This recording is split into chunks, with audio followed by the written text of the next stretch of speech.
എല്ലാ കൂട്ടുകാർക്കും നമസ്കാരം. നമ്മുടെ പുതിയ വീഡിയോയിലേക്ക് സ്വാഗതം. ഇന്നത്തെ നമ്മുടെ വീഡിയോ വളരെ ടേസ്റ്റി ആയിട്ട് നല്ല ക്രിസ്പി ആയിട്ടും നല്ലൊരു വെറൈറ്റി രുചിയിൽ മസാലപ്പഴംപൊരി തയ്യാറാക്കി എടുക്കുന്നതാണ്. വളരെ സിമ്പിൾ ആണ് ഇതുപോലെ ഉണ്ടാക്കി എടുക്കാനായിട്ട്, അതുപോലെ കഴിക്കാനും നല്ല സ്വാദാണ്. ഇതുവരെയും നിങ്ങൾ ഇതുപോലൊരു പഴംപൊരി തയ്യാറാക്കി കഴിച്ചിട്ടില്ലെങ്കിൽ തീർച്ചയായിട്ടും നമ്മുടെ ഈ ഒരു വീഡിയോ കണ്ട് ഒന്ന് തയ്യാറാക്കി നോക്കണേ. അതുപോലെ നമ്മുടെ വീഡിയോ കാണുമ്പോൾ നിങ്ങൾക്ക് ഇഷ്ടപ്പെടുവാണെങ്കിൽ നിങ്ങളുടെ വിലയേറിയ ലൈക്ക് തരാൻ മറക്കല്ലേ കൂട്ടുകാരെ. നമ്മുടെ വീടുകളിൽ നമ്മൾ നിത്യവും പഴംപൊരിയൊക്കെ തയ്യാറാക്കി എടുക്കാറുണ്ട്.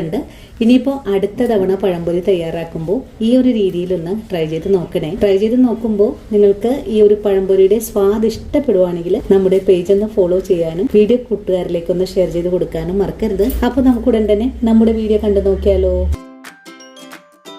ഇനി നമുക്ക് പഴംപൊരി തയ്യാറാക്കാം. ഇതിനായിട്ട് ഞാനിവിടെ 1 കിലോ ഏത്തപ്പഴമാണ് എടുത്തിട്ടുള്ളത്. ഇനി നമുക്ക് ഈ പഴം ഒന്ന് വളരെ തിന്നായിട്ട് തന്നെ കട്ട് ചെയ്തെടുക്കാം. പഴം കട്ട് ചെയ്തെടുക്കുന്നതിന് മുമ്പായിട്ട് നമുക്കിതിലേക്ക് ആവശ്യമായ ബാറ്റർ ഒന്ന് മിക്സ് ചെയ്ത് വെക്കാം. ബാറ്റർ മിക്സ് ചെയ്തെടുക്കാനായിട്ട് 1/2 കപ്പ് വറുത്ത അരിപ്പൊടിയാണ് ആദ്യം എടുത്തിട്ടുള്ളത്. ഇനി വേണ്ടത് 1 കപ്പ് അളവില് മൈദപ്പൊടിയാണ്. ഇനി വേണ്ടത് 2 സ്പൂൺ അളവില് കടലപ്പൊടിയാണ്. കടലപ്പൊടി നമുക്ക് ഈ പാത്രത്തിലേക്ക് മാറ്റാം.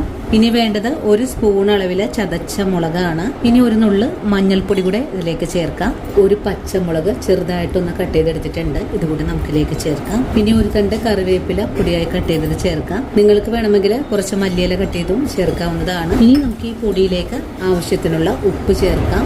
1 സ്പൂൺ അളവില് പഞ്ചസാര കൂടെ ചേർത്ത് പൊടി നല്ലോണം ഒന്ന് മിക്സ് ചെയ്തെടുക്കാം. ഈ ഒരു മിക്സ് നല്ല പോലെ പൊങ്ങി വരാനായിട്ട് ഞാൻ 1/4 ടീസ്പൂൺ അളവില് ഇൻസ്റ്റന്റ് ഈസ്റ്റ് കൂടെ ചേർക്കുന്നുണ്ട്. നിങ്ങൾക്ക് ഇതിന് പകരമായിട്ട് സോഡക്കാരവും ചേർക്കാവുന്നതാണ്. സോഡക്കാരം ചേർക്കുമ്പോൾ ഉണ്ടാക്കുന്ന ആ ഒരു സമയത്ത് ചേർത്താൽ മതിയാകും.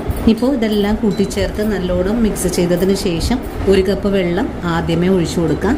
ഇനി കട്ടകളൊന്നും ഇല്ലാതെ പൊടിയൊന്ന് മിക്സ് ചെയ്തെടുക്കാം. വെള്ളം പോരായ്മ വരുവാണെങ്കിൽ കുറച്ചുകൂടെ ചൂടുവെള്ളം ഒഴിച്ചു കൊടുക്കണം. വെള്ളം എടുക്കുമ്പോൾ അധികം ചൂടില്ലാത്ത വെള്ളം വേണം എടുക്കാനായിട്ട്. ആദ്യം 1 കപ്പ് വെള്ളം ഒഴിച്ചു കൊടുത്തിട്ടുണ്ടായിരുന്നു. ഇനിയിപ്പോൾ ഇതിലേക്ക് 1 കപ്പ് വെള്ളം ഒഴിച്ചു കൊടുക്കുവാണ്. പൊടി മിക്സ് ചെയ്തെടുക്കുമ്പോൾ ഒറ്റയടിക്ക് തന്നെ വെള്ളം ഒഴിച്ചു കൊടുക്കരുത്. നമുക്ക് ആവശ്യമെങ്കിൽ മാത്രം ചേർത്താൽ മതിയാകും. 2 കപ്പ് വെള്ളം കറക്റ്റ് ആയിട്ടുള്ളൊരു അളവാണ്. അങ്ങനെ നമ്മുടെ പൊടി ഞാനിവിടെ നല്ലോണം തന്നെ മിക്സ് ചെയ്തെടുത്തിട്ടുണ്ട്. ഈ ഒരു പാകത്തിനാണ് പൊടി മിക്സ് ചെയ്തെടുത്തിട്ടുള്ളത്. ഇനി നമുക്ക് ഈ പൊടി ഒന്ന് ഒരു 1/2 മണിക്കൂർ നേരത്തേക്ക് റെസ്റ്റ് ചെയ്യാനായിട്ട് മൂടി വെച്ചു കൊടുക്കാം. കാരണം നമ്മൾ ഇതിലേക്ക് ഈസ്റ്റ് ചേർത്തിട്ടുണ്ട്. ഈസ്റ്റ് ചേർത്തിട്ടുള്ളത് കൊണ്ട് മാവും ചെറുതായിട്ടൊക്കെ ഒന്ന് പൊങ്ങി കിട്ടണം. അതിനായിട്ട് നമുക്കൊന്ന് വെയിറ്റ് ചെയ്യാം. നിങ്ങൾക്ക് ഈ ഒരു സമയത്ത് ഇതിലേക്ക് മുളക് പൊടി ചേർക്കാൻ താല്പര്യമാണെങ്കിൽ കുറച്ച് മുളക് പൊടി ചേർക്കാവുന്നതാണ്. ഞാനിപ്പോൾ മുളക് പൊടി ചേർത്തിട്ടില്ല. ഇനി നമുക്ക് ഈ മാവ് ഒന്ന് 1/2 മണിക്കൂർ നേരത്തേക്ക് റെസ്റ്റ് ചെയ്യാനായിട്ട് മൂടി വെച്ചു കൊടുക്കാം. അങ്ങനെ നമ്മുടെ മാവ് ഇവിടെ മിക്സ് ചെയ്ത് വെച്ചിട്ട് 1/2 മണിക്കൂറായിട്ടുണ്ട്. 1/2 മണിക്കൂറായപ്പോൾ ഇതുപോലെയാണ് പൊങ്ങി വന്നിട്ടുള്ളത്. ഈ ഒരു രീതിയിൽ പൊങ്ങി വരുമ്പോഴാണ് കേട്ടോ പഴംപൊരിയും നല്ല ക്രിസ്പി ആയിട്ട് തന്നെ നമുക്ക് കഴിക്കാനും പറ്റുന്നത്. നമുക്ക് ഈ മാവ് ഒന്ന് മാറ്റി വയ്ക്കാം. ഇനി ഏത്തപ്പഴം ഒന്ന് കട്ട് ചെയ്തെടുക്കാം. 1 കിലോ അളവിലാണ് പഴം എടുത്തിട്ടുള്ളത്. അതിന്റെ 2 ഭാഗവും ഇതുപോലെ ഒന്ന് കട്ട് ചെയ്ത് മാറ്റിയതിന് ശേഷം തോല് പൊളിച്ചെടുക്കാം. തോല് പൊളിച്ച് കളഞ്ഞാൽ പിന്നെ നമ്മൾ ഇങ്ങനെ ചരിച്ച് ഒന്ന് കട്ട് ചെയ്തെടുക്കുക. ഈ ഒരു രീതിയിലാണ് പഴം കട്ട് ചെയ്തെടുക്കേണ്ടത്. നമ്മളിന്ന് വളരെ ചെറിയ പഴംപൊരിയായിട്ടാണ് കട്ട് ചെയ്തെടുക്കുന്നതും. വീണ്ടും നമുക്ക് ഇതേപോലെ തന്നെ കനം കുറച്ച് കട്ട് ചെയ്തെടുക്കാം. അങ്ങനെ നമുക്കൊരു പഴത്തിൽ നിന്നും 5 പഴംപൊരിയാണ് തയ്യാറാക്കാൻ പറ്റുന്നത്. നിങ്ങൾക്ക് വേണമെങ്കിൽ കുറച്ചും കൂടെ നൈസാക്കി കട്ട് ചെയ്തെടുക്കാം. ഞാനിപ്പോൾ ഈ ഒരു അളവിനാണ് കട്ട് ചെയ്തെടുക്കുന്നതും.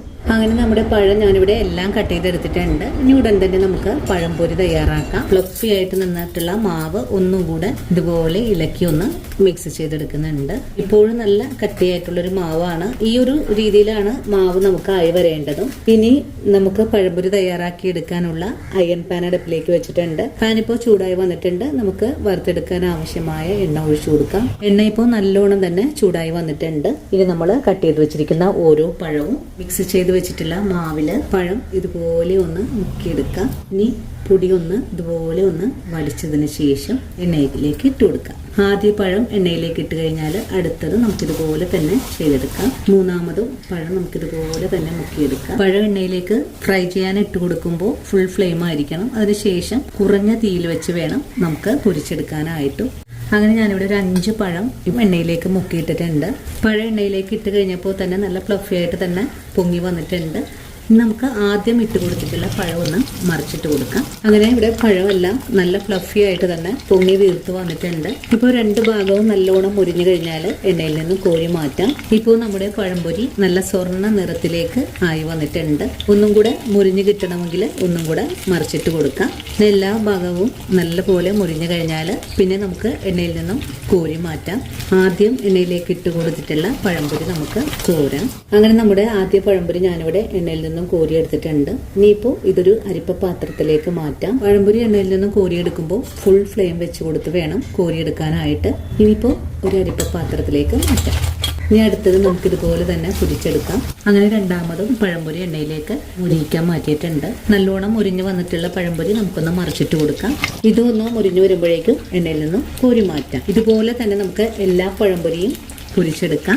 അങ്ങനെ വളരെ രുചികരമായിട്ടുള്ള നല്ല ക്രിസ്പി ആയിട്ടുള്ള ഗുണ്ടുമണി പഴംപൊരി ഇവിടെ റെഡി ആയിട്ടുണ്ട്. ഇതുപോലൊരു പഴംപൊരി നിങ്ങൾ ഇതുവരെയും ട്രൈ ചെയ്ത് നോക്കിയിട്ടില്ലെങ്കിൽ തീർച്ചയായിട്ടും ഒരു വെറൈറ്റി ആയിട്ട് ഒന്ന് തയ്യാറാക്കി നോക്കണേ. തയ്യാറാക്കി നോക്കുമ്പോൾ നിങ്ങൾക്ക് ഈ ഒരു സ്വാദ് ഇഷ്ടപ്പെടുവാണെങ്കിൽ നമ്മുടെ പേജ് ഒന്ന് ഫോളോ ചെയ്യുന്ന കാര്യം മറക്കരുത്.